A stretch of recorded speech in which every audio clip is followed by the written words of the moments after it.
educational practices, like not the history of, but like current educational practices in Native American cultures, that is filed under history. What about ethnographies?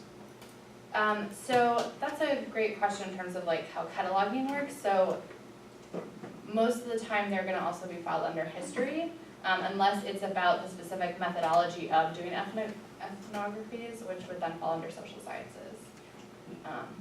So as you can see, and judging by a comment that went, what? There are many surprising ways that this can be playing out that you have not encountered before. So here, of course, we're considering the power and privilege in the categorizing or organizing of information, of which that is just one example. So this plays out both in, this is an example, of the Library of Congress's classification system that pretty much all academic libraries choose to use, is this one system, and it's determined by one organization. And that reflects in lots of other ways too. The subject terms are kind of how the categorization works, but there are lots of collection development sorts of questions too. What kinds of materials do you choose to collect, and how does that, or does that not, reflect your communities, your patrons, their interests, and their needs? And who assesses those needs, and how do you get information about that?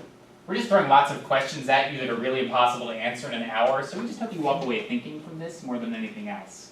Do you want to add anything else before we jump into the... No, just that there's actually, well, okay, I do, yes. I do so the Library of Congress has subject headings, or subject terms, and there's actually a way that you can petition to have them change those subject terms. I'm trying to think of, it causes lots of interesting situations sometimes. A couple of years ago, there was a petition started by Dartmouth students who objected to or thought that the term illegal alien should be changed to undocumented immigrant, I believe. And this was a change that, after some study, the Library of Congress thought would be a good idea. But then, as it turned out, a lot of people in Congress didn't think it was such a good idea, and it is Congress's library, and they can intervene. And it actually made a lot of news articles at the time. So these are contentious discussions. Also, like there's a head category, and then there's a subcategory, and a lot of times professions, like firefighters, like that's one category, but then the subcategory will be firefighters women, which then assumes that the natural, regular heading would be about men. And there's actually lots of occupations that do that, that single out a subheading because it's, it then shows it's an anomaly to what you might think of as that normal profession. And so that just kind of reinforces the different ways that we think about jobs and life and dynamics and relationships. There's lots of interesting nitty-gritty things there. If you're really interested in cataloging. Yeah, there's a really great book called The Power to Name by Dr. Hope Olson, and she talks about how naming can bring up all these kind of questions. But we really thought we would have you engage in some rapid-fire exercises about whether you should acquire, or if you already had, keep a certain kind of material. So in this case, we'll go with this one. Do you add this to your collection? This is a book that just came out a year ago. It's on Amazon's best-selling list under sexual health. And it's Come As You Are, the surprising new science that will transform your sex life. Yes. Don't tell us. Discuss with your group. Are you doing a big group discussion? Yeah, big group discussion. Okay. Who would not add it to their collection, or who might see some problems with adding it to your collection? Yeah. I think it would depend on the nature of your collection and the nature of your patron base. Okay. How so? If you were the children's librarian, great example. Would it be appropriate for that collection? So I was thinking about an academic institution that we offer classes in human sexuality and the sociology of sexuality, etc. And so I think students ought to have access to contemporary publications about a field that's being taught. Great. Here's the next one. let's say, do you weed this or remove this from your collection? This is a book published in, I think, 1981, that's called Shaping Your Child's Sexual Identity. And it talks a lot about how if you encourage feminine behaviors in your men or your male children or masculine behaviors in your female children, that's gonna turn them gay. I'm gonna move this book to the special collection. File it under history. Great, okay, these are really good ones. So we're filing it under history. So right now, like, I mean, if this was just, we found this in our collection, this would be under relationships, parent-child relationships. It would not have that context of history around it. Why do you say keep it in your special collections? I just, I mean, it's kind of history that we had, so maybe we have to save it somehow. That's the thing I think about all the time when I'm taking books out of the collection is like, oh, this would be so great for someone doing historical research on whatever topic that I'm pulling it out of. But that kind of goes back to what's the purpose of your collection. And if it's to provide people with current, accurate information, you would take that out of your collection. Well, and who does your collection serve too, right? I mean, people don't always walk up and ask us, hey, I need information on this. They just find it sometimes. And so how can we keep that, if it has historical value, as you say, but keep it in a way that it Makes it more difficult. Yeah, well, no, I was going to say that reflects our burden to provide accurate information, right? And connect people with accurate information for information literacy purposes. They're all tied together. In general, though, if there's something that is controversial that's being discussed, you don't go back and wipe out your old catalog. You expect the more current things to update that history, right? You don't sort of bowdlerize the history of any profession. You assume that the current discussion will take into account or leapfrog over it.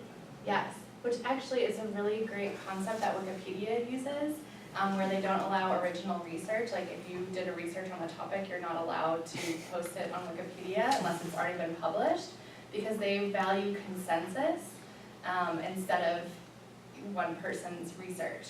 So they have the idea, in a perfect world, that consensus of scholarly opinion would change that tide, and they grant that it might be a slow tide to change, but that one person's point of view shouldn't shape what people think about a topic. But yeah, so you're hoping that new information supersedes that. Okay. Political content now, explicitly political content now. Should you acquire or keep, if you already had, the recent Fire and Fury book by Michael Wolff, and the White House, and shows it in a negative light. Or Milo Yiannopoulos' recent sort of provocateur style book, Dangerous. Any thoughts on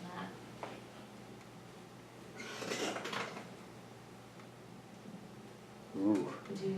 Stunned silence this time.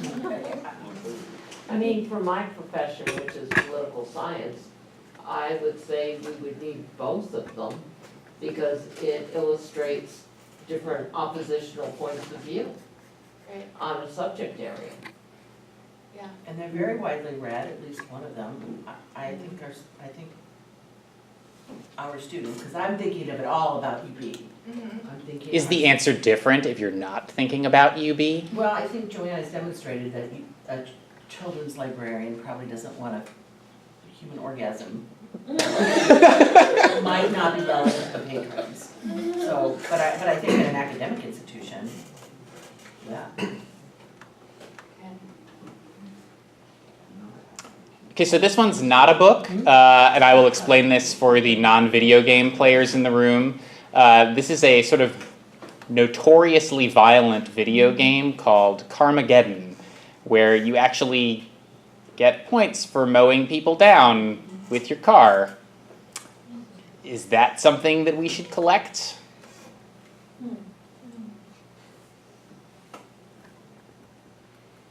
wouldn't you have the David Carradine movie, Death Race 2000, on your shelves?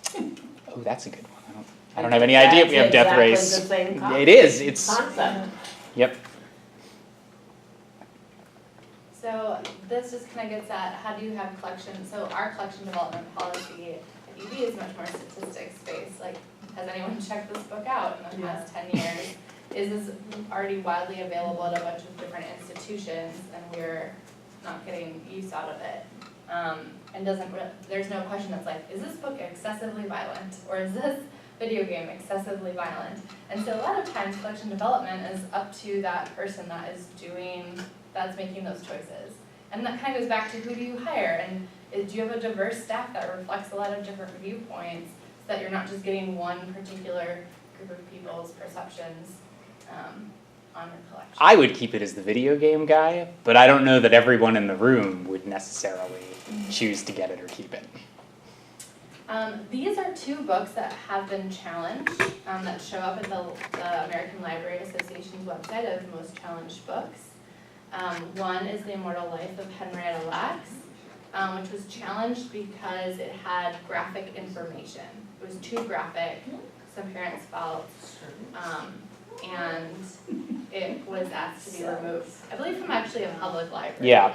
The Adventures of Huckleberry Finn is a classically, that book always gets challenged since its publication. Most recently, it was removed from a school library's collection because of the use of the N-word, which made a lot of students feel uncomfortable reading that. And the school then did remove it. It was taken off their reading list and removed from the library. Thoughts about these books? And so this also is like, like what about at an academic, like a college level library versus a K through 12 library? Thoughts on any of these? It seems to me the same question as the Wolf and Monopolis books, that they are, I mean, you can make a lot of different arguments for Mark Twain, but that they are controversial, and that controversy keeps them relevant. Yeah. And that if people are reading and talking about them, then not including them in your collection kind of keeps those books out of the hands of people who might want to be part of that conversation. Yeah. Maybe there's a difference between making it available and putting it on a reading list, where you're Requiring someone to read it. Yeah. Great points. We have both of these in our collection. We do not have Carmageddon yet. If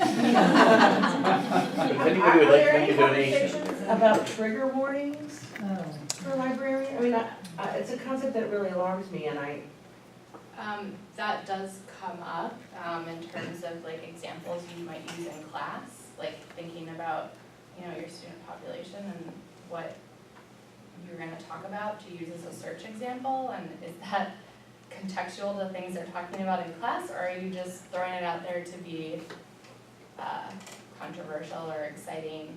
And then, yes, absolutely in terms of reading books and book selection, although that's a lot more in the K-12 school librarian conversation, more so than college librarians, at least that I've seen. I don't know if other colleagues in the room have seen that on a college campus level.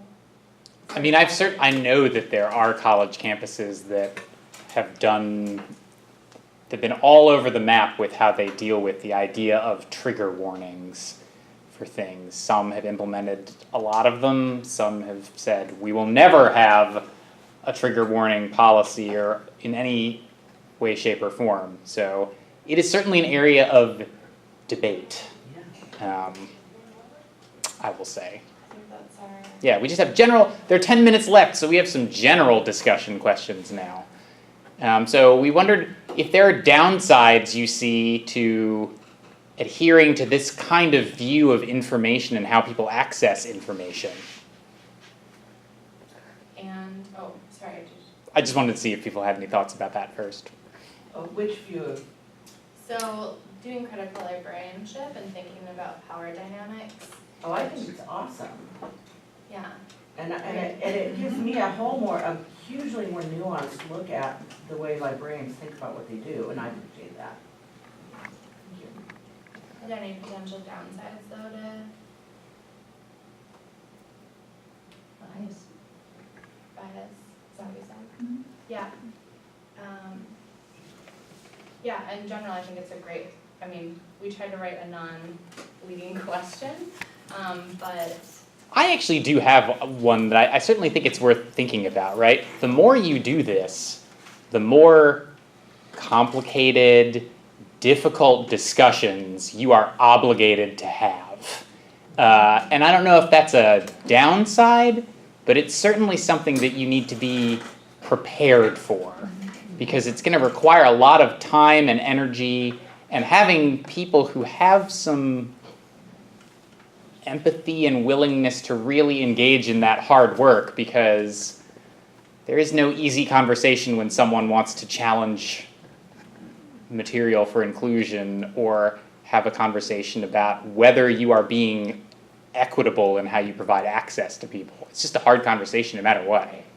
and I mean, some people do surface level critical analysis, which can be frustrating and difficult. So with the idea of critical librarianship in our profession and talking more about social justice, some librarians take a little bit more like flippant view, like, I can't think of a good example right now, but they just use like a search example and are like, yeah, I'm empowering social justice because I'm talking about race in my class as a search example, which maybe gets a little bit at it, but isn't really thinking about information in terms of how we access it or who's in charge or who writes the stuff that we read.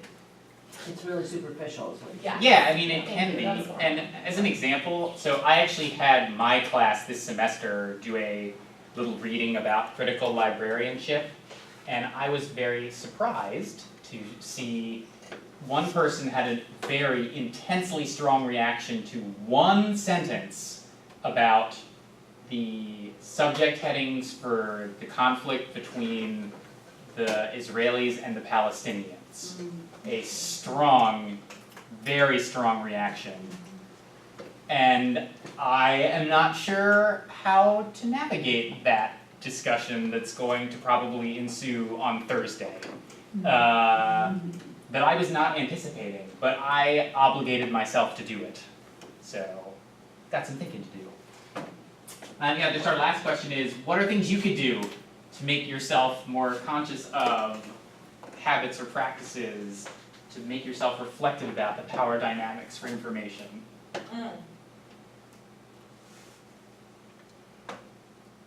Yeah. Hello everyone, I'm just a student. No, you're not just, you are a student. Yeah, you represent all students today, all students. But I'm in Professor Shaka's class, and I just have to say, ever since I started the semester, InfoLit has really skyrocketed the way that I approach learning and researching information on the internet. I never, ever truly understood the depth of the intricacies of how it works, and Professor Shaka is teaching us so much to that fact about algorithms and the impact that they have on behavior of humans, of human behavior, perception and cognition. So what I want to say from the student's perspective is that once I learned different research processes and how to properly research information, that helped me so much. So in addition to just, okay, well, here's what you're looking for. I have a question, here's what you're looking for. Professor Shaka has taught us, or is teaching us, how to do it ourselves, like the method that is behind finding the information that you want. And that is really important to me because it's helping me in other areas of my life. And I can come in here and I can try it myself, and if I still need help, I can go and ask for help. But now I have the tools to do it myself, and I never had that before. So I love InfoLit. I had no idea what it was until the first day of class. And the other thing I just wanted to talk about was teaching others. So I've noticed that when I learn something new and I share it with somebody else, it really helps me to retain the information even more. And I have problems with memories. I mean, there's just so much to recall. So I find that when I work in groups with students, I do better. And when I just share what I know with other people, I do better. And So just sharing. yeah, just sharing. It's really easy. Also in teaching. So it's one thing to share something, it's another to actually show somebody how to do something and then they can do it themselves. Yep. I wanted to say that. Yeah. I don't know why I raised my hand. But something came to mind when she was talking, and which also this sentence about the power dynamics and the information, and being on both sides, the student and a person interfacing with people, about specific things. I'm always, as a black person, saying, white people gotta understand their dynamics. They gotta understand, they gotta be uncomfortable. But then I come into the room and I'm being uncomfortable about things I don't know about. So, I think that as practicing this, I have to identify that times I am uncomfortable. And when he said we have to ask the patron or the person who needs the information, what information they're having, we have to identify that we're not just teaching, we're also learning from them as well. So we're not just there to provide them with resources, they're actually giving us resources in order to expand our consciousness on things. Because we don't know every time our powers and our different positions in society. And people come in from off the streets and tell you and let you know, you do not know what this means. And that's what my concept is. I'm not always saying, what can I do for you? I always say, what can we do for each other? How can we help each other out? So that's what I'm learning. So you think we can make it bi-directional, make sure that Right. we are conscious of the fact that we're all here to learn together. Exactly, exactly.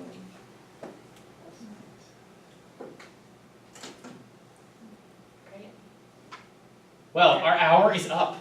Thank you for coming. Applause. Two things, or actually three. Thank you for coming. Please sign in if you didn't sign in. We like statistics. Two, please come back for the next 12:30 talk, which is March 14th, and it's going to be Dr. Nicole Hudgens from the history department talking about her work with like gender and photography, which is super interesting. And last, I do want to make you aware that we were conscious and concerned about the power dynamic of whether videoing you or not would change how people reacted or interacted. But we had requests to record these, so I'd love to know if you thought it was intimidating or not afterwards. But otherwise, thanks, and please take some cookies and lemonade, please.